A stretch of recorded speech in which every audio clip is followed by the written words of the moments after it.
For today's video guys, meron tayong pag-uusapan na isang loan apps na auto-disburse. Hindi ko alam guys kung auto-disburse ba or naging tanga lang ako na nag-apply sa kanya. Hindi ko man lang chinek ng maigi yung kanyang loan information bago na-disburse yung loan amount doon sa e-wallet ko. Na-approve agad ako sa kanya guys nang wala man lang kahirap-hirap.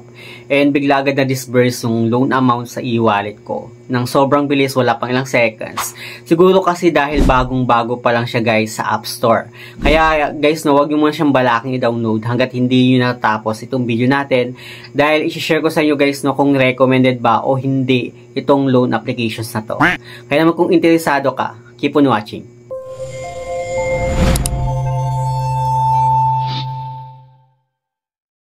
Hi guys, it's Ciel Mariano and welcome back to my YouTube channel.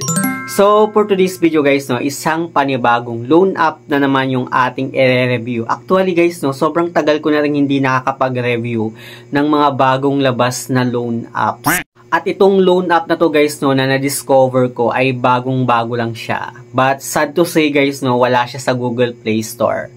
Pero madadownload siya sa App Store. And tulad ng sinabi ko sa inyo guys, na huwag nyo muna siyang balaking i-download. Dahil i-review muna natin siya dito sa ating topic ngayon. And after nun, kayo nang bahalang mag-decide kung okay ba itong loan app na to para sa inyo. So ito ngang loan app guys na-discover ko na wala guys sa Play Store. Kundi available lang siya guys sa App Store. Ay ito ngang si Loansbay na pagmamayari guys ni Pandex App Dev. So, yun yung guys yung pangalan ng company nila. And dito nga guys, napansin ko na 32,600 plus na yung kanyang downloads. Out of my curiosity guys, dinownload ko itong loan app na to dahil in-expect ko na isang panibagong maaasahan na utangan platform. So, nung dinownload ko nga siya guys, at inopen ko yung kanyang applications, dito guys, meron tayong babasahin na kanyang privacy policy. So, kapag once guys, na nabasa na natin yung kanyang privacy policy, click lang natin guys itong agree and continue. Then dito guys, makikita natin na kailangan natin mag-provide ng cellphone number na gagamitin natin sa kanilang applications. Then, ilalagay lang natin guys, yung OTP na na-receive natin. Then, click login and sign up guys. Then, up dito guys, mapupunta tayo sa kanilang dashboard na kung saan makikita natin guys, na hanggang 80,000 daw yung maximum loan amount na pwede nating mahiram dito sa loan applications na to. And sa kanyang long term guys, 150 day daw yung kanyang long term payment at meron daw siyang 0.08% na daily interest. So, nung nag-apply nga ako sa kanya guys, meron lang akong pinil-afan ng mga information ko. Una na dito guys, yung aking basic information, yung email, education, date of birth, loan purpose, gender, marital status. Then sa work information niya guys, na nasa baba, kailangan natin pilapan yung ating occupation, monthly income, tsaka yung payday niya. At sa kanyang contact information naman guys, kailangan nating mag-provide ng at least 4 contact reference na kung sakali na hindi tayo matawagan nitong mga agent ni Loansbay, ang kokontakin nila guys is yung mga contact reference na nilagay natin dito sa lang applications. Alam naman natin guys na ganun na talaga yung gawain ng mga OLA, kagaya neto. So after nun guys, dito naman sa kanyang identity information, kailangan nating mag-provide ng valid ID na gagamitin natin sa kanilang applications. And kailangan natin guys picturean yung ating ID. Then kailangan din guys na mag-selfie verification tayo na hawak yung ating ID. And dito guys, pifilapan lang natin yung ating first name, middle name, pero optional lang siya guys, last name, and yung ating ID number. So ganun guys, yun lang yung pifilapan natin dito sa kanyang identity information. Dito naman guys, sa kanyang payment method na kung saan natin ma-receive yung amount na hiramin natin sa kanyang applications. Yung mga available guys is GCash, CoinPH, PayMaya, GrabPay, StarPay, mLuwilier, RD, at saka yung mga bank. So pwede guys yung bank transfer. Ganun lang guys, kadali na mag-apply dito kay Loansbay. At dito guys, meron na agad akong offer na 2,000, which is pwede pa siyang bumaba ng 1,000. Pero yung pinaka-maximum na ino-offer sa akin guys 2,000 dahil guys syempre baguhan pa lang tayo dito sa kanya. Means guys mag-i-start muna talaga tayo sa pinakamababa. So dito na tayo guys sa part na kung saan nagkamali ako na bigla ko na lang siyang sinubmit without checking dun sa kanyang loan information at yung repayment schedule guys na nakalagay sa baba.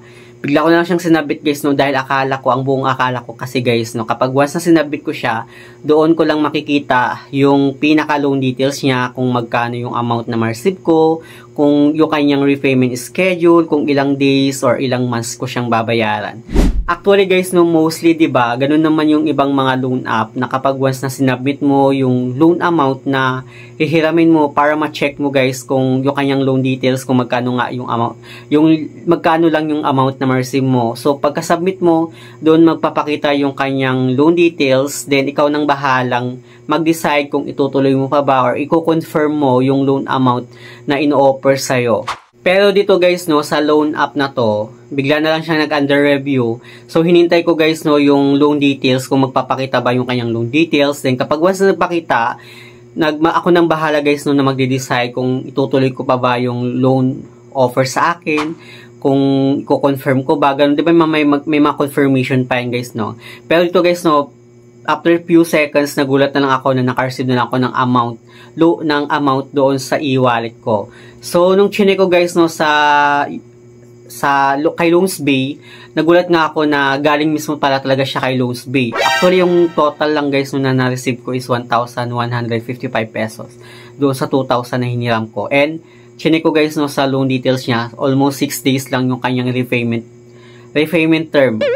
And based guys no dito sa kanyang loan details, wala man lang akong nakita na amount lang na na-receive ko, at yung kanyang kaltas or yung service charge niya, which is umabot ng 800 plus yung kinaltas dun sa 2,000 na na-receive ko. And ito guys no, nakita ko na February 25 yung due date ko. So binilang ko siya guys no sa day ngayon, araw na na-receive ko yung amount, which is 6 days lang guys no yung kanyang repayment term. So guys, beware sa pag-a-apply sa mga ganitong klase ng loan apps. Make sure talaga guys no na chine-check talaga natin ng mabuti, chine-check natin ng maigi yung mga loan details and yung buong applications niya bago tayo mag-proceed. But anyway, itong si Loansbay guys no, na bagong-bago nga siya sa App Store. Pero for me guys, hindi talaga siya recommended no, tangan. So nakita nyo naman guys no na yung loan amount na na-receive ko, tapos yung kaltas niya. So, ganun guys, sobrang laki at hindi siya makatarungan. Tapos, 6 days lang yung repayment term niya. So, talagang hindi ko siya ma-recommend sa inyo guys, no? At hindi siya okay for me. So, yun lang naman guys, no, yung ating topic ngayon. Sa mga hindi pa pala nakakapag-subscribe sa aking YouTube channel, please don't forget to like, share, and subscribe. Click the notification bell para lagi kang updated sa aking mga susunod na video. Thank you guys, thank you for watching, and see you on my next video. Bye!